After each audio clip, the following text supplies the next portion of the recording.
This isn't like the typical first trimester tips or first trimester symptoms video. I'm a mom to a almost 3-year-old, and I am in the first trimester of my second pregnancy. In this video, I am discussing what this first trimester has been like for me in comparison to my first trimester during my first pregnancy, and hopefully inviting you to join me in this idea of surrendering to the process of pregnancy, birth, and motherhood, accepting what your personal experience wants to teach you about who you are and the ways of the world and what it means to create life and take care of that life. Hi, my name is Allie.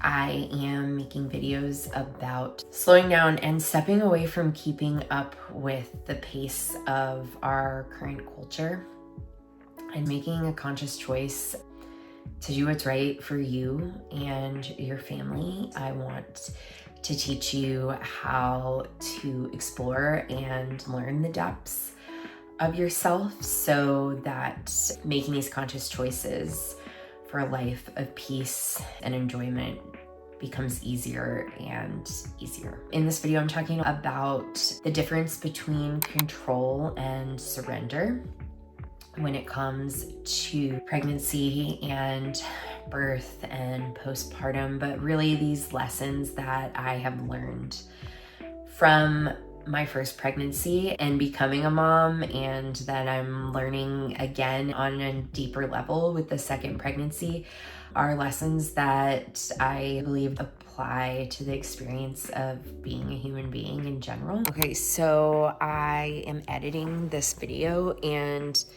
I haven't made a video in a while, and I'm realizing that I didn't give a good outline of what I'm going to talk about in the video. What I'm talking about in the video is the difference between surrender and control and how I'm approaching this pregnancy, and specifically I am talking about body image and the acceptance around your changing body, my experience with my first pregnancy, and what I believe is needed in addition to our American healthcare system to have a fully supportive, embodied experience of pregnancy, and just what it means to enjoy a pregnancy and how to get rid of some comparisons with other people. And yeah, I'm gonna make more videos about this pregnancy, but that's what I got so far. I always wanted to have a baby. I remember being in elementary school and playing house with the neighbor kids and literally putting a basketball underneath my shirt and pretending I was pregnant. There was just something so exciting and magical imagining that, and looking back, I feel that feeling of magic I don't think was absorbed from our media or what other people said about pregnancy, but rather just an intuitive feeling, desire as a woman. I can remember that desire, taking care of babies. Even now with my first daughter, I watch her taking care of her baby dolls and how much she loves that.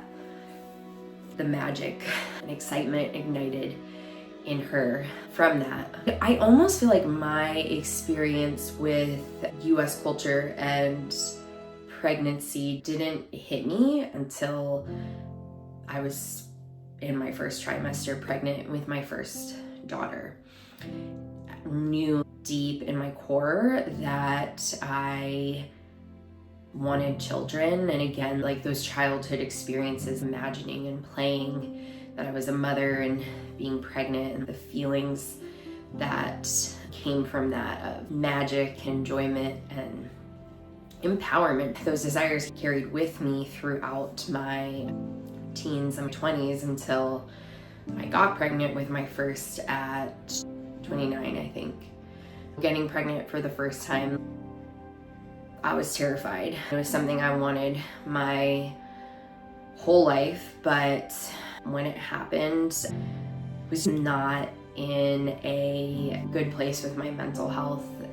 And looking back now, I can see and understand that what I was experiencing wasn't super unique. It was actually quite common. The breadth and depth of experience that pregnancy elicits for women in our healthcare system in the US, it's not held.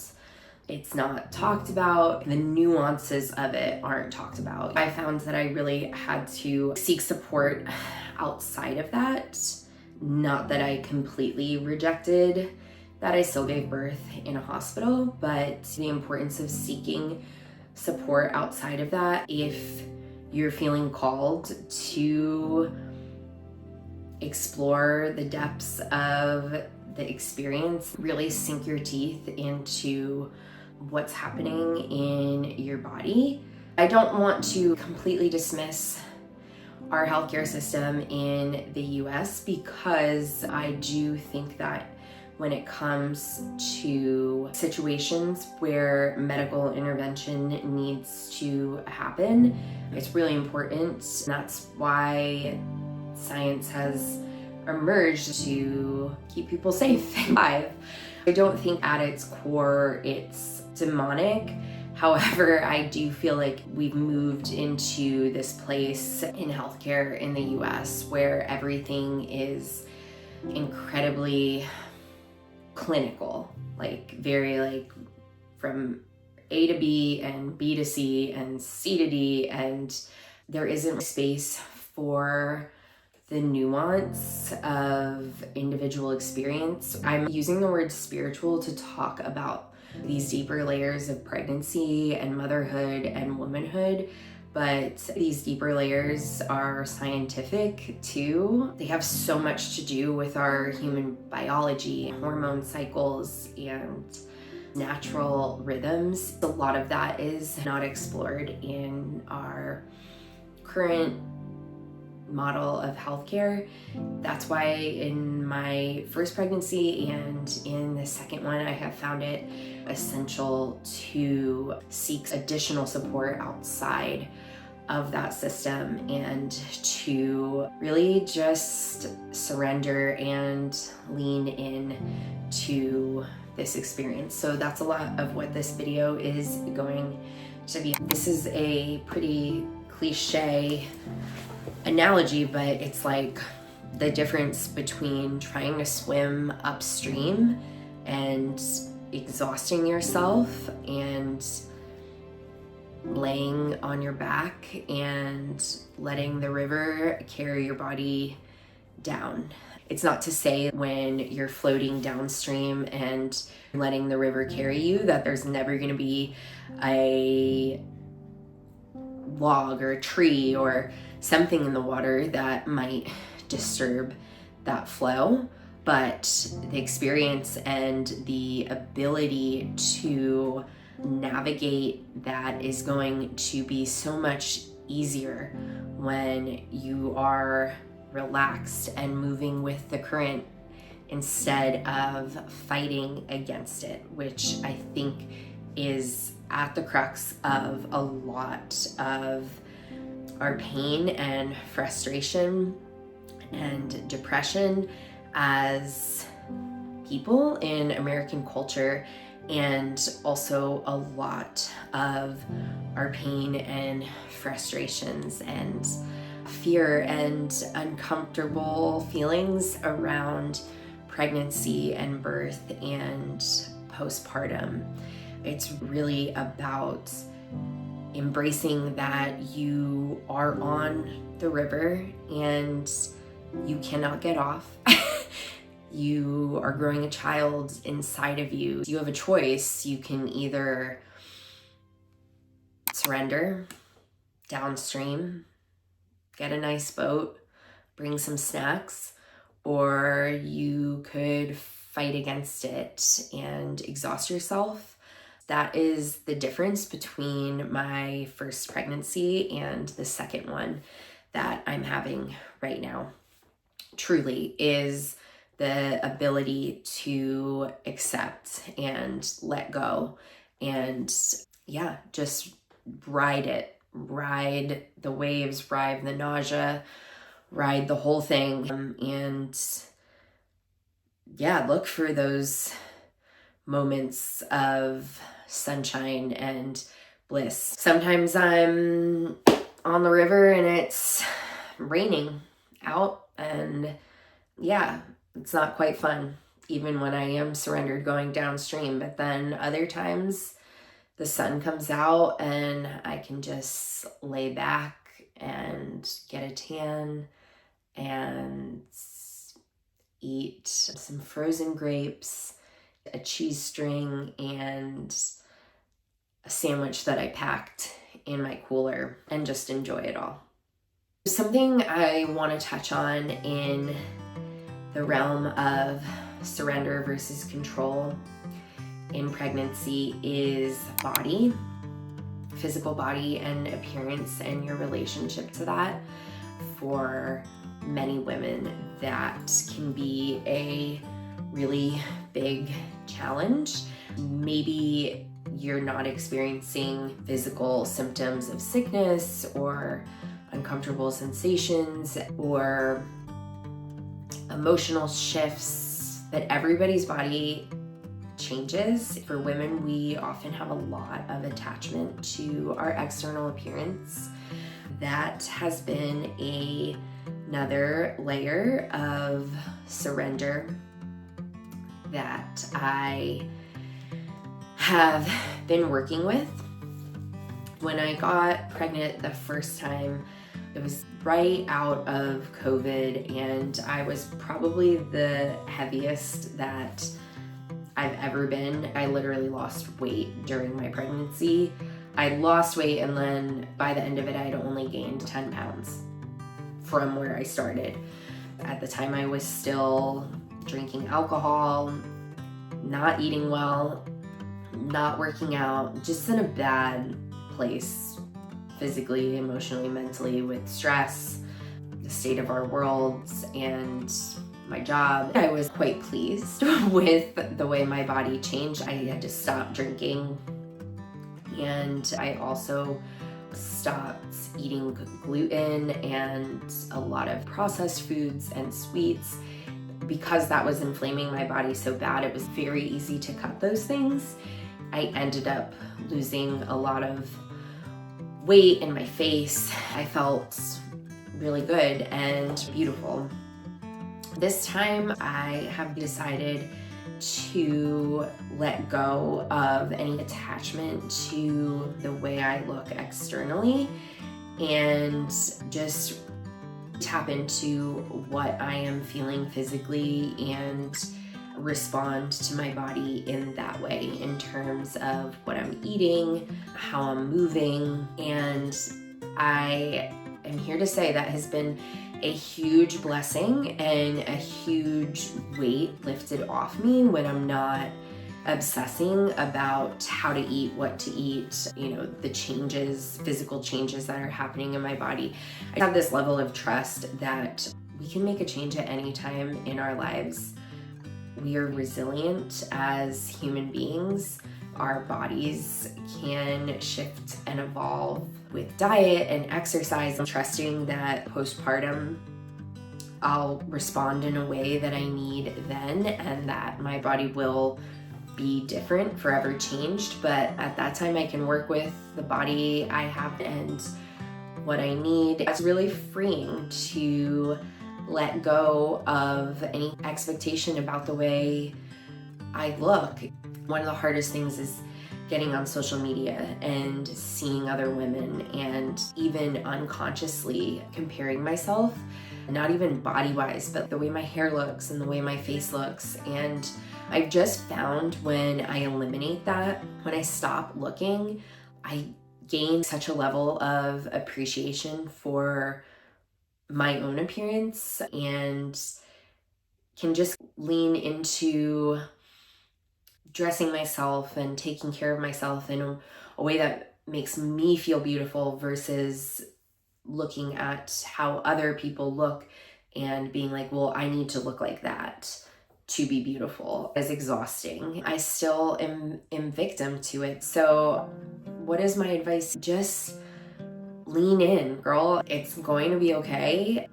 If you are pregnant and you have a husband who loves you, enjoyed the process of getting you pregnant, and is enjoying the process of your body as it evolves, I have really learned through my experience with men and my husband. We've been together for 10 years now. Guys like confidence and fun and relaxed women. When you're naked, they aren't looking at your cellulite or that stretch mark on your boob. They might actually like those parts of your body. It's usually us women who are getting in the way of fully embracing and surrendering to our bodies and our beauty. I'm usually not thinking about what men think about my body. I'm thinking about what other women think about my body, what other women think about my makeup or my outfits. If we could just all be easier on ourselves and remind ourselves that being sexy emerges from being confident and being relaxed and having fun and savoring and enjoying life. That's not to say like, screw it all, like I'm just, let myself completely go and not take care of myself. We're going downstream, but it's going to be much better if we have a boat and a life jacket and some healthy snacks. If you stop and pull off the boat on the side of the river and there's an ice cream shop, get an ice cream and enjoy yourself. At least that's what I'm doing this pregnancy. It's made it a lot more relaxing and enjoyable, and it's actually eased my nausea so much when I eat what my body is calling for versus like looking up, what should I be eating first trimester? How many calories do I need? What should I not be eating? I think I actually need to go eat something right now. Okay, so I'm making a sit-down video about my first trimester, and it's 10:15 and I just paused to eat chicken fingers at 10 o'clock in the morning, and now I'm gonna do a little 20-minute meditation. So yeah, if you're pregnant, if you're not pregnant, let this be your sign to rest, take breaks. Yeah. Am I preaching to the choir, or like other people struggle taking breaks too? I'm getting better and better and better at it, and it's so lovely.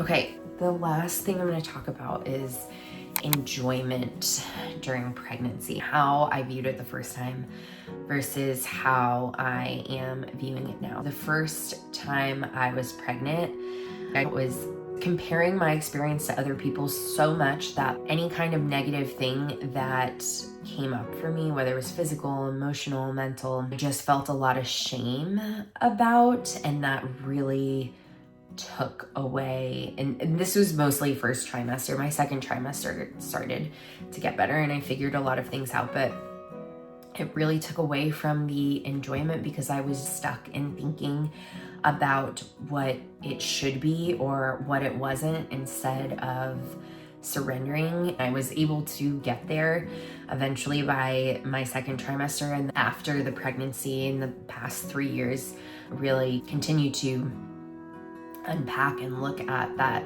experience and dig deeper into what it was there to teach me. And like I said earlier, I'm grateful for it, but I think a lot of enjoying pregnancy this time around is coming from the ability to put horse blinders on. I listened to this podcast with this girl, Marley, and I love her so much. She talks about how in horse races, horses put blinders on so they cannot see the other horses they are racing against, to help them keep focused on their own experience. I really love that analogy because that is part of how I am enjoying this pregnancy much more than my first one, by really just knowing that my experience is my experience. It's here to teach me what it's going to teach me. It's going to unravel in the way it's going to unravel, and the best thing that I can do is just surrender to that and take it as it comes and stop comparing myself to other people.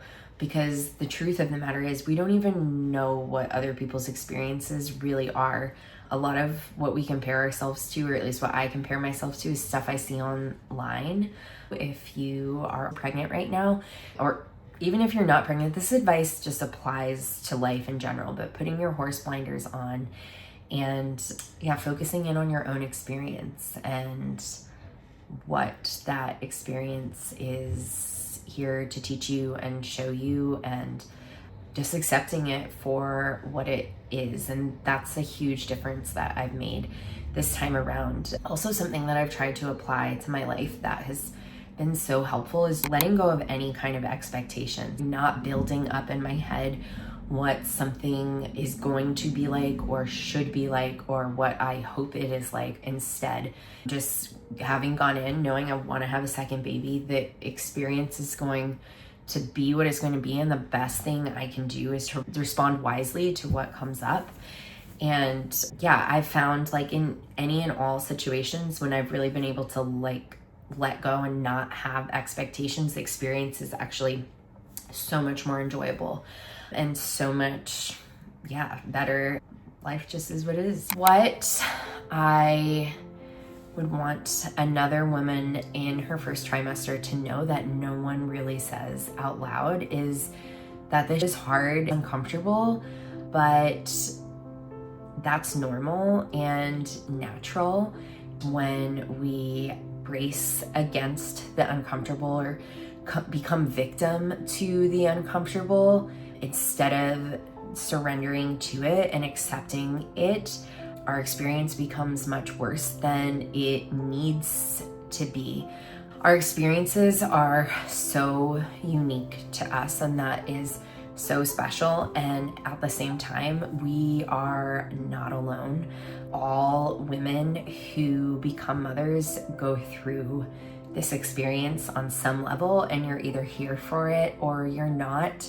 I really think I would tell my first time pregnant self that you're not alone and you're not unique. And I don't mean that in a negative way. This is a rite of passage, and a beautiful one at that. There are a lot of people like you having a similar experience, whether that experience be stressful and terrifying, blissful and peaceful and glorious, you're sick, or you're super motivated and having a great time. There is someone out there who is also experiencing or has experienced what you're experiencing. The best thing we can do is keep our horse blinders on to our own experience, but also,